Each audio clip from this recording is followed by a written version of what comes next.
Dapat pwede. Dapat pwede. Programang nagtataas ng kalinangan at kaalaman patungkol sa proseso ng eleksyon at disability inclusion kasama ang Legal Network for Truthful Elections. Dito lang sa FEBC Radio TV. Walang iwanan. Dapat pwede. Dapat pwede. Magandang umaga, magandang araw kaagapay at magandang araw kalente. Ako po si Antoinette Eduardo at kayo ay nakikinig sa 12th episode ng ating programang Dapat Pwede na mapapakinggan sa mga himpilan ng Far East Broadcasting Company o FEBC Radio TV nationwide mula Luzon, Visayas at Mindanao. Samahan niyo po kaming muli ngayong umaga sa panibagong talakayan na ang layunin ay palakasin ang kaalaman ng ating mga persons with disabilities at mabigyan rin kayo ng napapanahong update patungkol sa proseso ng eleksyon, issue ng lipunan at iba pang impormasyon na makapagbibigay ng inspirasyon sa ating lahat. Sa layunin na ito, talaga namang mapapasabi ka na lang ng dapat pwede dahil palaging wagas at dalisay. Palagi rin po nating tatandaan na walang iwanan. Gusto rin po naming magpasalamat sa aming mga taga-subaybay. Maraming salamat po sa mga suggestions, mga katanungan at clarificatory questions. Dahil po dito ay lalo po nating nai-improve ang quality ng ating show. Para naman po sa Organization of Persons with Disabilities at Civil Society Organizations sa Pilipinas, na kasamang nakikinig ng episode natin ngayong umaga, na gustong lumahok sa ating mga proyekto para sa ating mga persons with disabilities at iba pang marginalized sector, ay paki-contact lamang po kami sa numerong ito. 0917-106-6265 para po sa mga Globe subscribers at 0920-266-0944 naman po para sa Smart subscribers. Maaari rin po kayong lumapit sa Facebook page ng FEBC Radio TV at ng LENTE Philippines. Para sa episode natin ngayong umaga, makakasama natin si Atty. Jovencio Balanquit, Assistant Regional Election Director ng Commission on Elections, National Capital Region, Mr. Tolhas Damanik, ang Disability Rights Advisor ng International Foundation for Electoral Systems, General Election Network for Disability Access, and Atty. Kevin J. Bulotano, ang Project Director ng LENTE para sa Dapat Pwede project nito. Makakasama rin natin ang ating Filipino Sign Language interpreters na sina Ms. Shirley Earnhardt at Judge Remy Mondia. For the meantime, let us greet our guests for this morning's episode. Good morning, Atty. Jovi, Sir Tolhas, and Atty. Kevin. Good morning. Good morning. Good morning, everyone. Good morning, everyone. Good morning. Thank you very much for joining us this morning. It's such a pleasure to have you for this episode. I believe we should start by now since our listeners and viewers are quite interested to know the answers to our for this episode.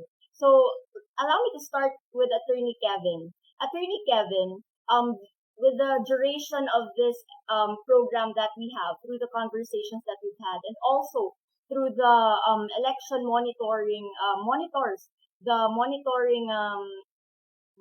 that we've had during the election day, what are your observations? What were the observations regarding persons with disability voting last May 9, 2022?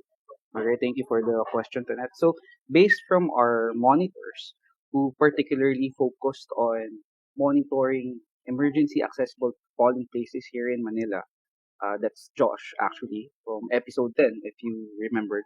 According to him, there were, based from the 8 voting centers that he went to in Metro Manila last election day, there were no accessible polling place or APP.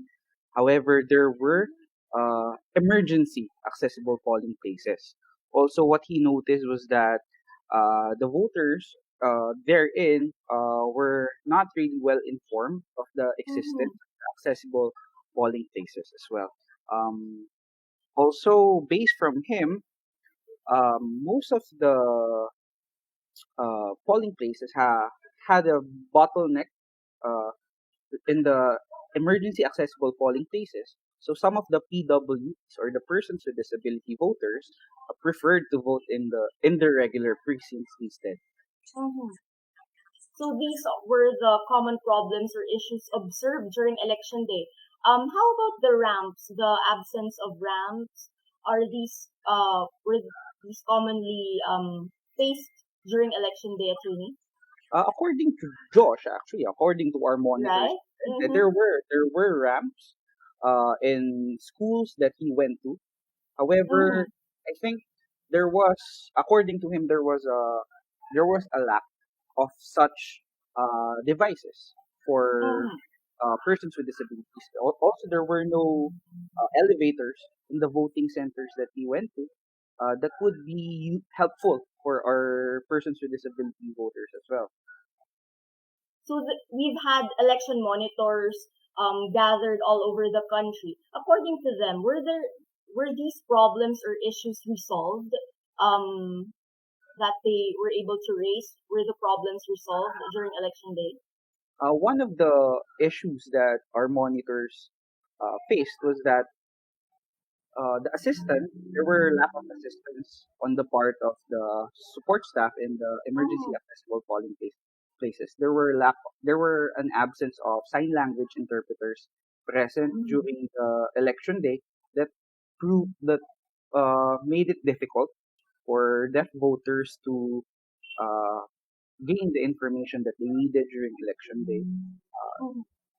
That's just some of the problems that they face. And according to the monitors, it was unresolved because there was a lack of sign language interpreters present during election day. Okay, so those problems were not resolved and the issues were not resolved. Based from your observations, attorney, what should be done to address the election problems of the sector?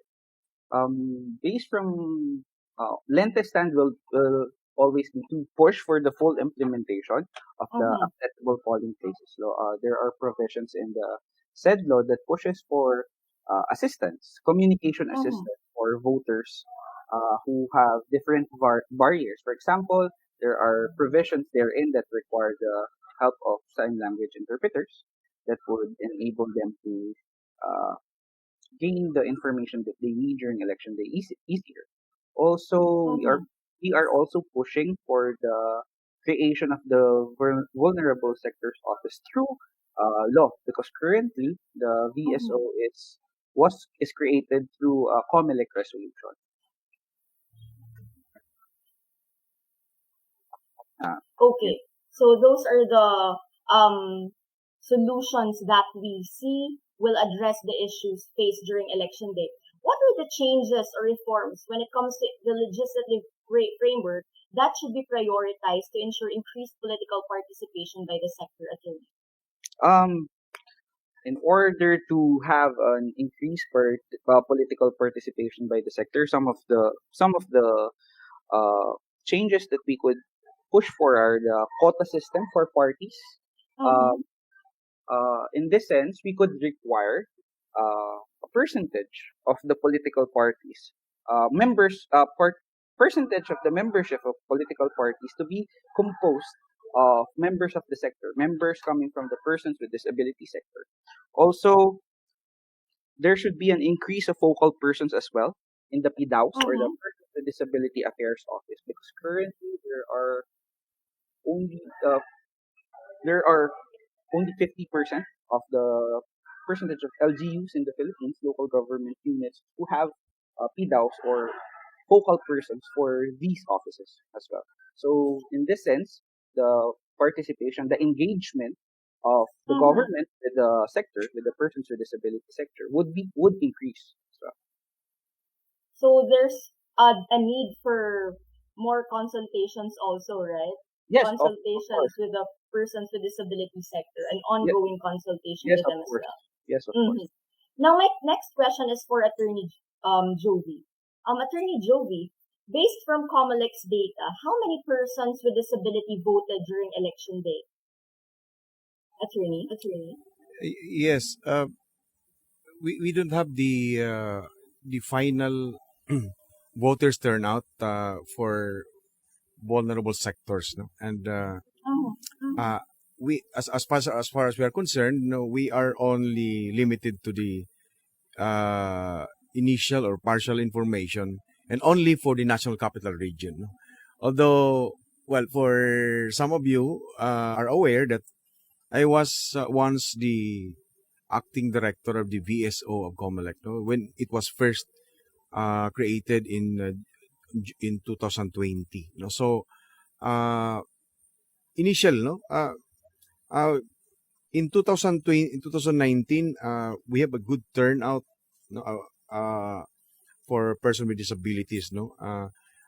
From the registered voters of 347,848 in 2019, 66% voted. But initially, we only have gathered for 2022 about 12%, no? Out of 511,612. I get the record from the VSO. So they just have an initial of 61,000 plus registered voters or PWD voters who voted. So it's only about 12%. Pero that's partial, no? Definitely more than that. Kasi in 2019, it's 66.77% of persons with disabilities voted in that election. So in 2019, we had 82% voters turnout nationwide. So we have 83% this election. So I suppose we will have increased. We will have an increased number of voters turnout. But maybe after all the reports are submitted, the VSO would come up with the final voters turnout. Thank you, Attorney. But do you think the pandemic might have affected the voters' turnout for the persons with disabilities sector? We did not notice that, no? We see the number, the volume, we see the volume, the excitement of the person with disability in that sector to vote, no? We have seen them in the voting centers. So I don't think it affected, no? Aside from the fact that we have those minimum public health standards that were implemented in the voting process. No? So meron tayong mga face mask, meron tayong minimal number of persons inside. Then as much as possible, merong physical distancing, then meron mga sanitation at saka may thermal check. So sa tingin ko hindi, no? And it will be shown later when we have the final voters turnout.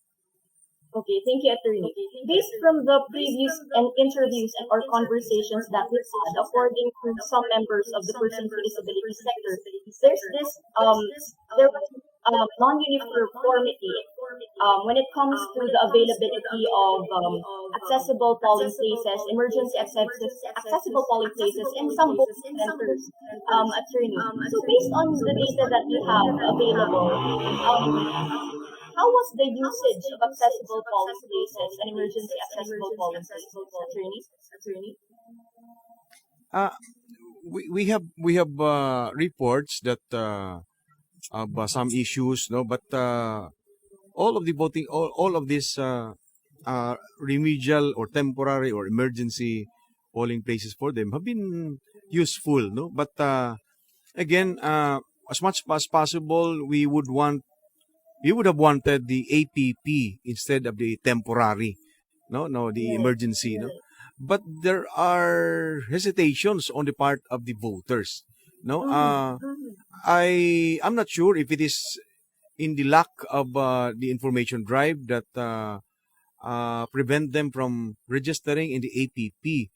But there are some reasons, no, kasi that is why the law was not fully served, no. Instead of having an exclusive precinct for them, hindi nangyayari dahil kina-cluster sila with other regular precincts because of the machine allocation, di ba? Merong supposedly 800 registered voters in 2022 for every one machine or clustered precinct.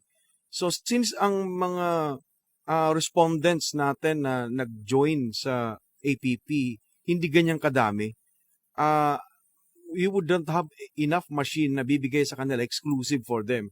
So ang nangyayari in previous elections, sinasali rin ang kanilang precincts, yung APP, sa mga regular precincts. But although they will be in a priority lane, pero just the same, parang kasama na rin sila. No? So that's one of the problems. No? Ngayon, in fact, pag doon naman sa pagkakasama sila, meron din issues dyan kasi lahat sila, parehong person with disability, they should, of course, practice doon sa first come, first serve. Doon naman, naiinip sila kasi pare-pareho na sila. So, ang most of their choices in the meantime is, doon na lang ako boboto sa aking presinto, at least doon priority ako. So, that's the problem about the APP. So, we therefore have to educate them about the advantage of having an APP para in the long run, magkaroon na tayo ng budget for exclusive machine allocation for every APP. And we increase the number of the voters. Kasi ang APP is a permanent precinct eh. This at non-territorial precinct. Kaya dapat nga lumipat na sila doon. Pero 3 elections na yata yung nakaraan pero hindi pa sila masyado nag-i-increase despite our effort to ask them to register or update their voting record para masama sila sa APP. Actually, that is correct, attorney. According to some of the persons with disabilities that we have interviewed from the previous episodes, they said that it's more convenient for them actually to vote in the regular polling place. Do you think it's because there's a lack of number of accessible polling places in every voting center? Do you think one accessible polling place is not enough? No, Because they I think that's not that's not the problem. No? Although that could be a good solution if we have a special policy on the allocation of machine. No, hindi dapat ipareho sila doon sa allocation ng regular voters. Kasi kung ipareho sila, magtatagal nga yung voting nila because instead of serving the purpose, hindi na nasa-serve, no? Or, other than that, we think of other voting alternatives, yung special voting arrangement that we observe in other countries, no? Like postal voting or early voting. These are the possible solutions other than the APP, no? If it can be done, no? Pero, of course, that would require legislation. Pero in India and in other countries, ganoon ang ginagawa nila. Meron silang mga policies like early voting, first hour voting on election day. Tapos meron silang early voting talaga. Then meron din silang tinatawag na may postal voting.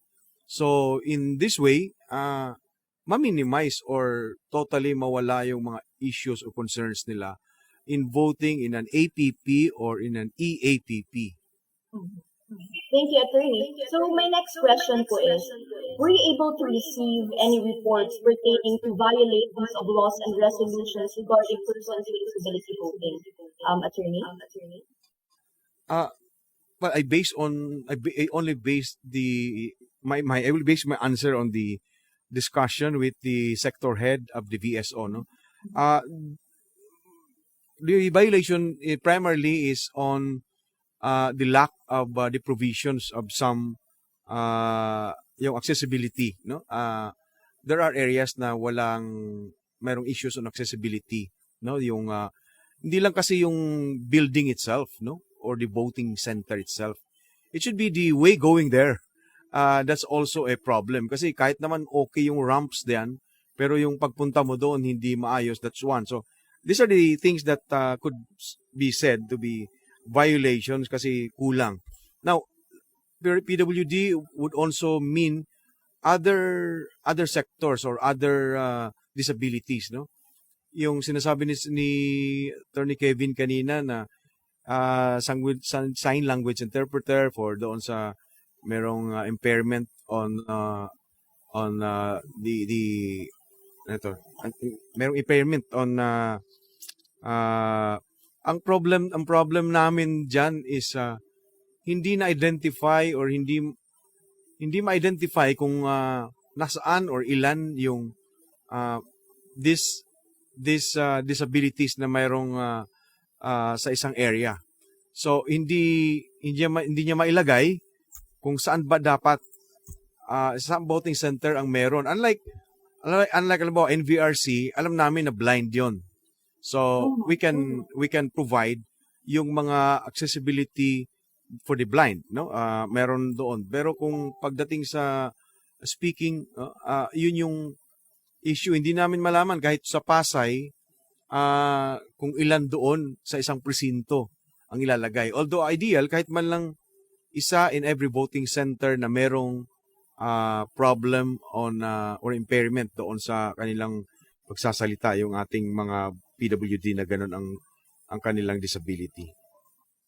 Thank you very much, Attorney. So my next question po is for Attorney Jovi and Attorney Kevin. Given the results of the elections, what should the government, the DPOs, and CSOs focus on with regards to policy? So, okay. So, ako yung mauna muna. So, as I've said earlier, the policies that we should consider in relation for policies related to the welfare of persons with disabilities rather, are the following: institutionalization of the Vulnerable Sectors Office of the COMELEC, as well as the full implementation of the accessible polling place law. With regards to the first one, the institutionalization of the Vulnerable Sectors Office through a law would result to bigger budget. So if the Vulnerable Sectors Office would have a bigger budget, they would be able to have more projects. They would be able to hire experts that would really help and increase their reach towards the sector.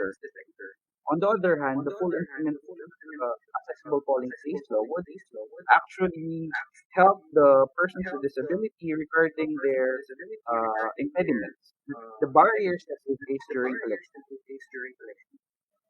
Up to, the presence of sign language interpreters, of braille materials to help different individuals who have barriers in relation.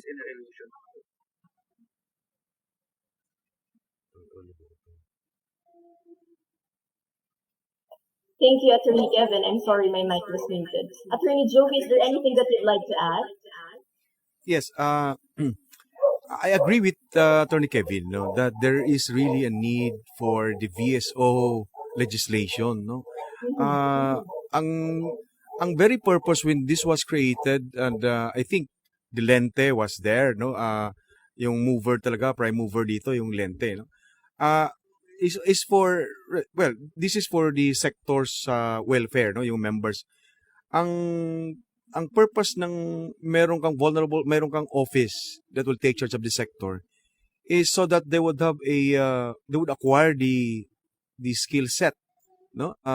They will become masters about the concerns or issues of the sectors, and that would only happen if you have permanent personnel then, and we have a permanent office, no. So sa ngayon, ang problem ng VSO would be how could they empower these heads or the employees of the vulnerable sectors office in the first place, na hindi naman sila permanente, no. They could just leave the office at any time. There's no continuity because of the lack of the legal statute that creates the VSO. Pero kaya I agree on that point kay Attorney Kevin. Ang isang sa akin naman, I think one of the thing that we must consider other than the full implementation of the APP is the possibility of having the special voting arrangement that are being adopted in other countries, no. So why don't we have the early voting system, no, passed into law for persons with disabilities, or for voting experience, why don't we give them free transportation on election day, or in elections, we could also provide for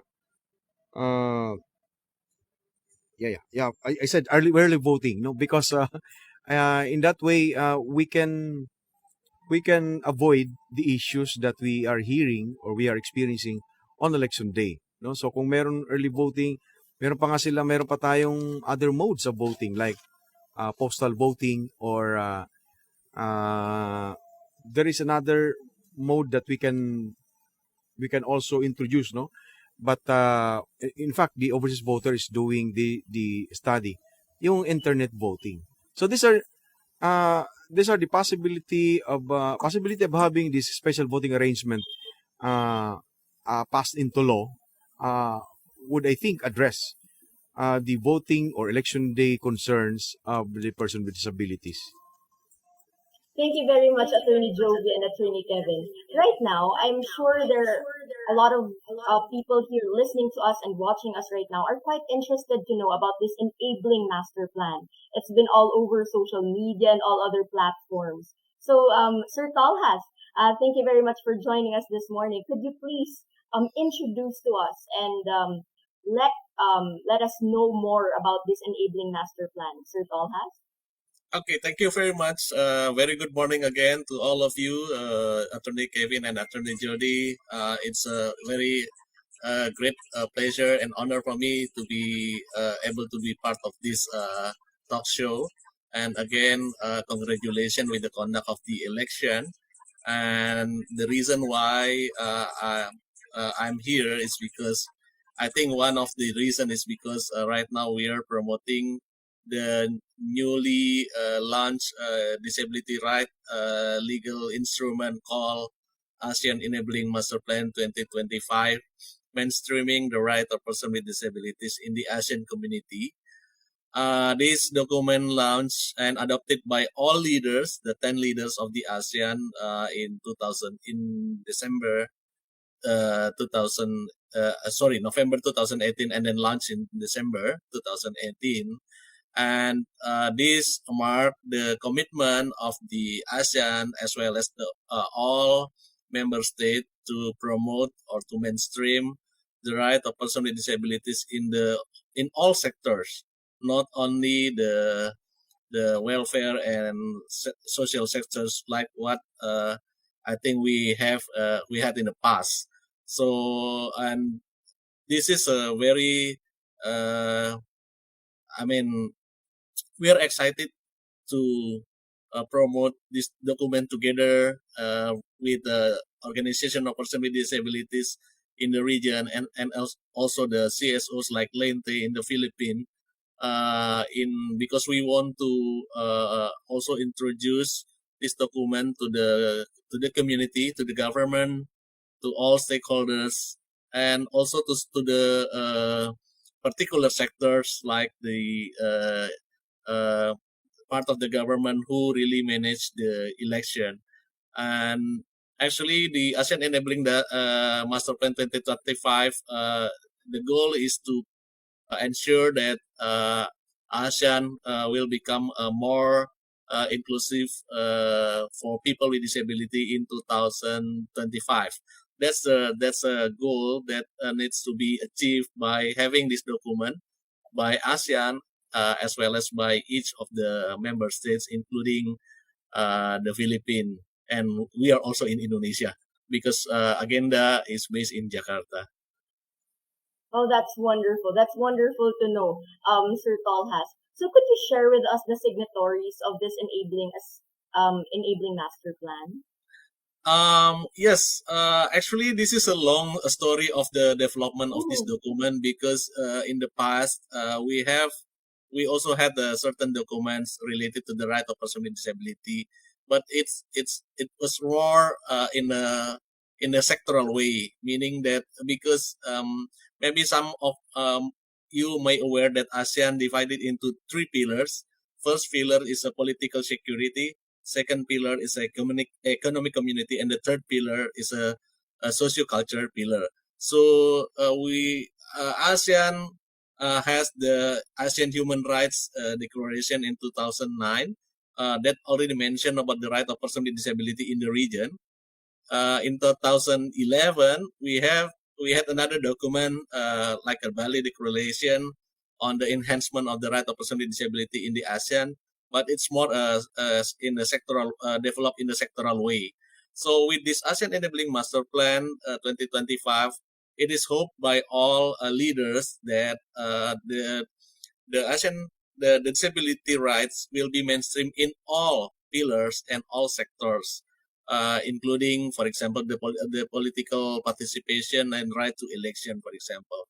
So we need to ensure that by having this document, the government, the stakeholder will have the reference on how we can proceed with mainstreaming the right of person with disabilities in the region.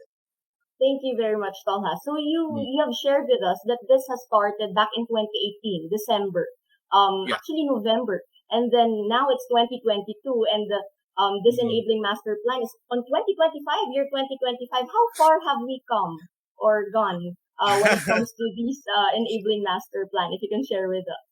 Yeah. Okay, it is good to have the document like this, because I think this mark, like I mentioned, this mark the commitment of the ASEAN and ASEAN leaders, the 10 ASEAN leaders, to the to the fulfillment and protection of the right of person with disability. In particularly because the 10 ASEAN countries, all the 10 ASEAN countries already ratified the UN Convention on the Right of Person with Disabilities as the global human rights instrument with relates to person with disability. If we talk about the implementation, I think 2018 to 2025 is not a long time. It's very short. And by this year, actually ASEAN needs to conduct what so-called as a midterm review of the ASEAN Enabling Master Plan to understand the progress of the implementation. For me, I think right now we are in the phase of trying to make everybody understand what is the ASEAN Enabling Master Plan, and we also noted some progress at the ASEAN level, where the action plan of certain sectoral bodies in ASEAN already included the mainstreaming of the activities or programs that mainstream the right of person with disability. So we hope the same methods will be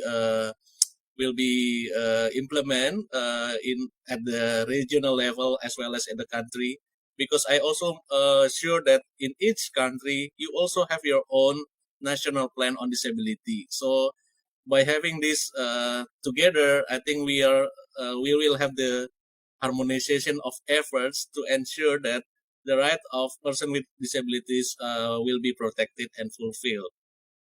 Thank you very much, Tolhas. Thank you very much for all that you do. Later, sa mga nakasubaybay po sa atin, we will be discussing more about the Enabling Master Plan. This is just a brief preview of what everything about Enabling Master Plan. Later, we will still have the second part of our episode for this morning. So again, thank you very much to our guest attorney Jovi, Sir Tolhas, and Attorney Kevin for joining us this morning, as well as our sign language interpreters for this morning. Thank you very much for joining us. Ang ating palabas ay hindi lamang po nabuo para mag-focus sa usapang eleksyon. Gusto rin itong magbigay ng pansin sa accessibility ng impormasyon para sa ating vulnerable sectors. Hangad ng programa na maging tulay upang makatulong sa pagsulong ng advokasya patungkol sa disability inclusion. Kaya naman, kung mayroon po kayong mga katanungan, pa-shoutout at mga suggestions para sa programa, paki-contact lamang po kami sa numerong ito, 0917-106-6265 at sa Facebook page po ng FEBC Radio TV at ng LENTE Philippines. Diyan lang po kayo, stay tuned, and we will return after a short while.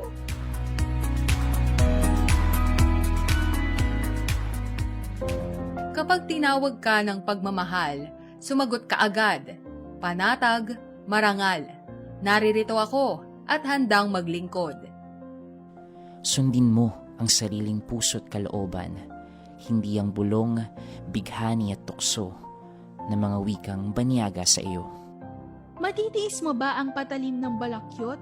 Magtitiis pa ba sa gisik ng maiksing kumot? Mahihimbing ka bang alipin ng takot?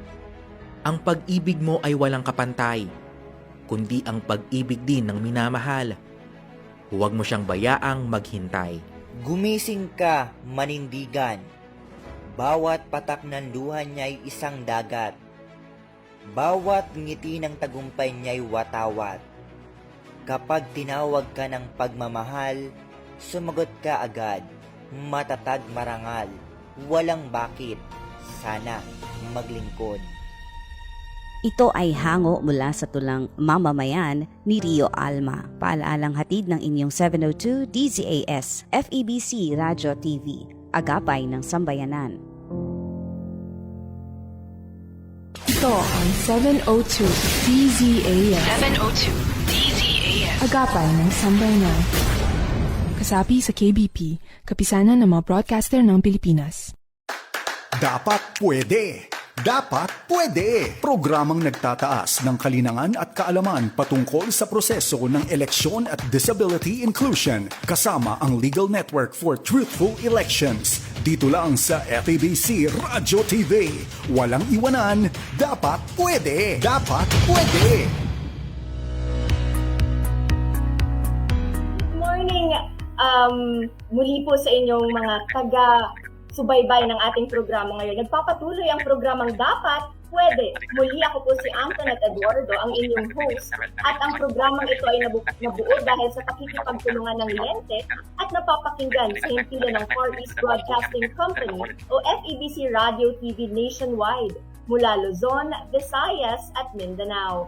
So we are continuing from our previous discussions before our break, and we still have a few more questions for our guests. So we're still joined by Sir Tolhas, Attorney Jovi, and Attorney Kevin, and also joining us, our FSL interpreter, Judge Remy. Good morning again to all of you.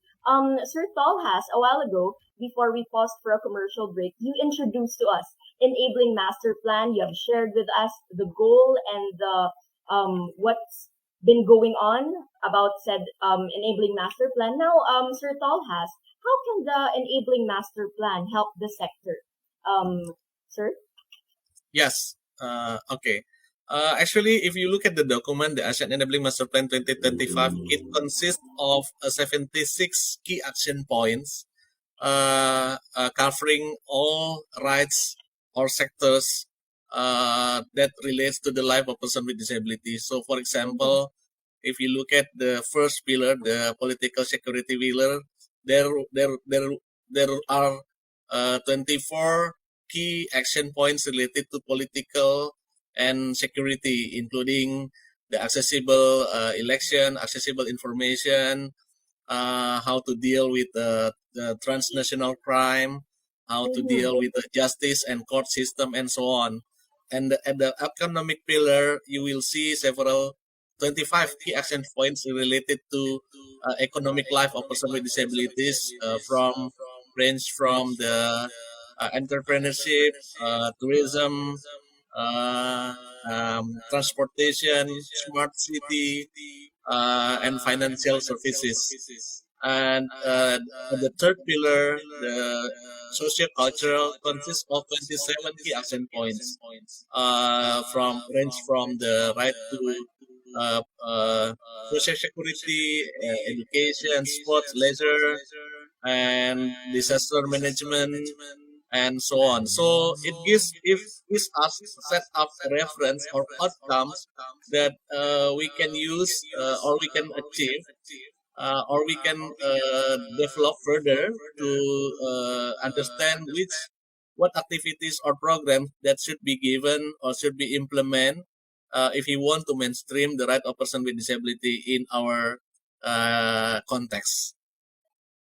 Thank you very much, Sir Tola. So basically, it encompasses all factors in order to help the sector, especially the persons with disability sector. Yes. So, if you may share with us, Sir Tolhas, what are the Enabling Master Plan's unique characteristics in order to ensure the mainstreaming of disability rights in the country? Sir?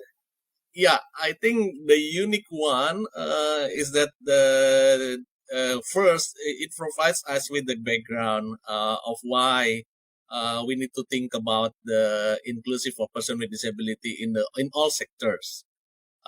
Second, it gives us the I think the main like I mentioned to you 76 key action points.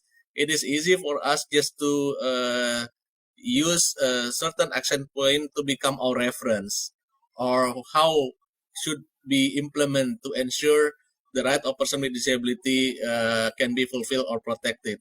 So, for example, if we talk about the participation or political participation in election, for example, if you look at the action point APSC 2, it is mentioned that the parties or the government should ensure that the political rights of person with disability should be implemented or fulfilled through, for example, the provisions of accessible polling station, the provisions of accessible information.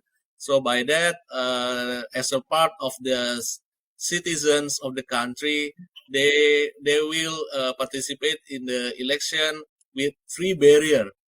Not only participate but ensure their free barrier. It is mentioned by the ASEAN Enabling Masterplan.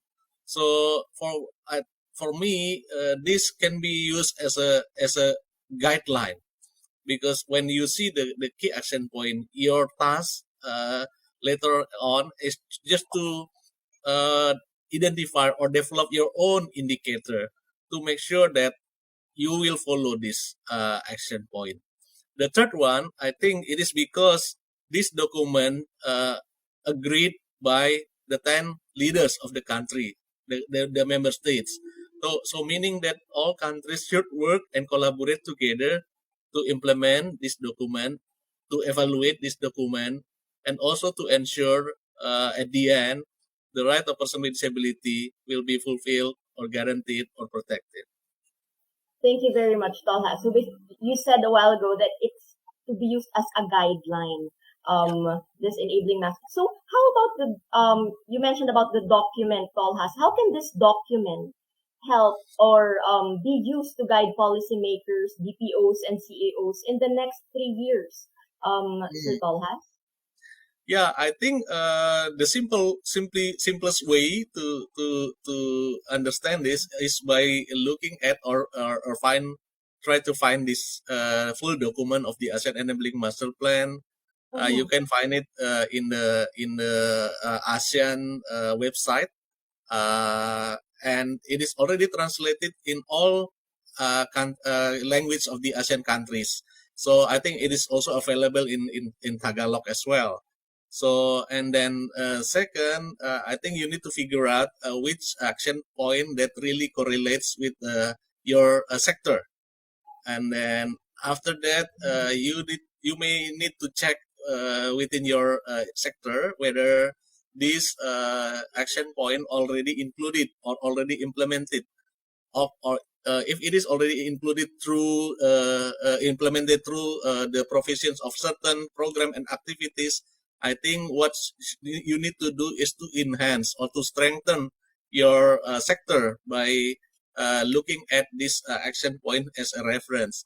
If there is no program or activities within the sector that really correspond to this action point, I think you need to figure out you need to identify certain program or activities that you can implement in the near future to ensure that the right of person with disability has been mainstream in your sector. Because I think we also understand that in order to promote the right of person with disability, you can implement two ways. First is by having special activities or program that dedicated for person with disability. The second thing, I think, by just mainstream the disability right into the existing program or activities. Okay, and also the document is available, can be accessed. If our viewers and listeners are interested to see said document, they can access it through the website that you've mentioned there. So, Attorney Kevin, is there anything that you'd like to add with what Sir Tol has said? I'll just like to add a few points to what Tolhas has said on regarding how the enabling master plan could help in empowering or mainstreaming the rights of persons with disabilities. As Tolhas has mentioned earlier, there are already 76 key action points that refer to different factors on how to empower the different aspects or facets of the lives of our persons with disabilities. Uh, the legislators, the government could look into these key action points and take cues on which key action points they could legislate, they could make a project with. From the top of my head, as I was reviewing earlier, there's this APSC2, the ASEAN Political Security Community Blueprint of 2025, provision 2 regarding encourage access to information by using alternative formats. This particular key action point, for example, empowers the persons with disability sector by providing them with alternative means of gaining information for their daily living as well as for election purposes. Imagine if the persons with disabilities are able to gain information effectively, they will be encouraged to vote more, encouraged to participate with our electoral processes as well. I think you're muted, Tonet. Right. Thank you very much, Attorney, and Sir Tolhas, for sharing what you have just said with us. So my next question is for all our guests. For Attorney Jovi, Attorney Kevin, and Sir Tolhas, what should the government and NGOs or CSOs do in the next 3 years to ensure an increased level of political participation by persons with disability, especially considering what we have talked about this morning? Attorney Jovi? Yeah. I think the first thing is for the concerned civil society organizations and the NGOs to identify these barriers, no, that decreases political participation. So we, after identification of those barriers, then find the in a series of conferences and workshop, we can identify and then recommend the solutions. If it will entail legislation, then lobby with the legislative department for the passage of those law, no, that would be for the increased level of political participation. So I think it could be programmed in the next 3 years that after they can include all sectors of the society for the planning and for the workshop, and in order to identify the barriers, no, and in order to see what are the recommendations to address the barriers that hinders the political participation. I believe we have in the right direction of our addressing the rights of the person with disabilities, no, insofar as the political participation is concerned. We have this VSO created, no, and we have now a specific office in our government, in COMELEC rather, that addresses the concerns of the vulnerable sectors, particularly the person with disabilities. So I think this is achievable if all the NGOs and the civil society organizations would sit and come up with these policies and suggestions or recommendations and discuss things that would increase the participation of the person with disabilities in the 2025 elections. Thank you very much, Attorney Jovi. Sir Tolhas? Yes, agree with Attorney Judy. I think the first at the country level, at the country context, because we really rely on the provisions of the policies that really sensitive or included the right of person with disability on it. So in every chance that we have, we always encourage the government to, and also the civil society, to work together to evaluate the existing policies, to check whether the policy itself already accommodated of the right of person with disability. Because like I mentioned before, we already have the UN Convention on the Right of Person with Disability, And I'm sure in your country, in the Philippines, you have your own disability act or disability law that also needs to be looked at as a basic basis of your program or activities. And the third one, I think right now we have the ASEAN Enabling Masterplan, which also can be serve as a complementary document for the implementation of the UN Convention on the Right of Persons with Disability.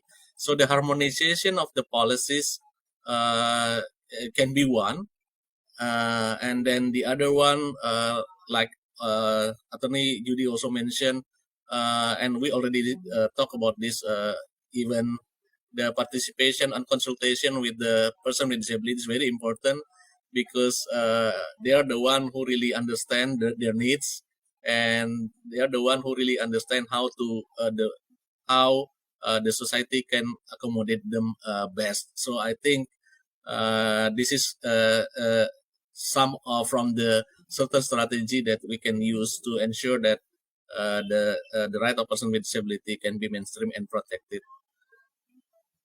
Thank you very much, Sir Tolhas. Thank you. Attorney Kevin. Ayan. Thank you, Tonet, for the question. In LENTE, we're pushing for as I've mentioned earlier, the institutionalization of the Vulnerable Sectors Office through a law, through the enactment of a law. Because what I've said earlier, the creation of the VSO or the Vulnerable Sectors Office through a law would entail a better budget allocation. A better budget allocation means the VSO would have more personnel. They would be able to hire experts. They would be able to launch more projects, not only for the persons with disability sector, but also to other vulnerable sectors. In this sense, if the VSO is created through a law, they will be empowered as well to do their mandate, and that's what we want for everyone in the sector to be empowered. If the VSO is empowered, I'm sure that the vulnerable sector would be empowered as well. Also, we have a number of laws pertaining to the welfare of the persons with disability in relation to voting. For example, the accessible polling place law. What we need now is the full implementation of the same in order to secure that the provisions in the said law are being executed, in order for the members of the sector to feel that there is a law in existence that would help them, that would empower them, and that would encourage them to vote. And also, we're pushing for members of the sector not only vote but also to run for office. Thank you very much, Attorney. So it's good to hear and it's good to know that that the work towards ensuring a more accessible, a more inclusive elections, not just elections, but a more inclusive community for our persons with disabilities is ongoing.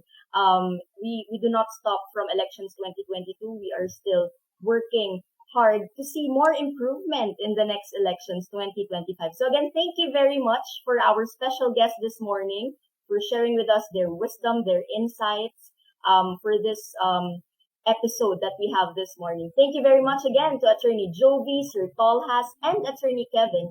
Special thanks as well for our sign language interpreters.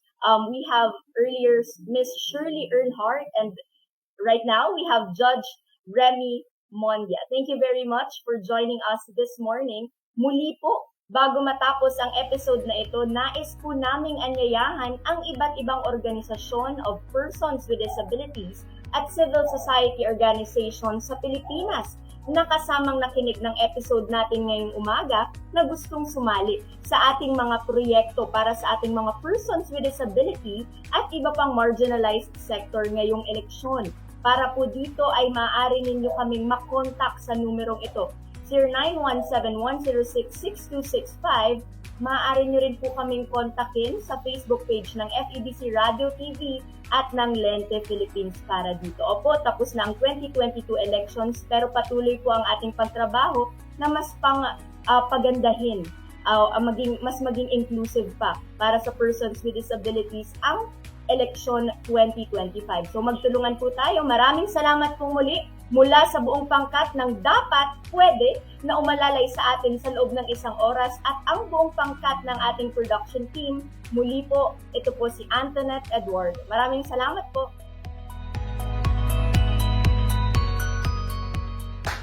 Dapat Pwede! Dapat Pwede! Programang nagtataas ng kalinangan at kaalaman patungkol sa proseso ng eleksyon at disability inclusion kasama ang Legal Network for Truthful Elections. Dito lang sa FEBC Radio TV. Walang iwanan, Dapat Pwede! Dapat Pwede!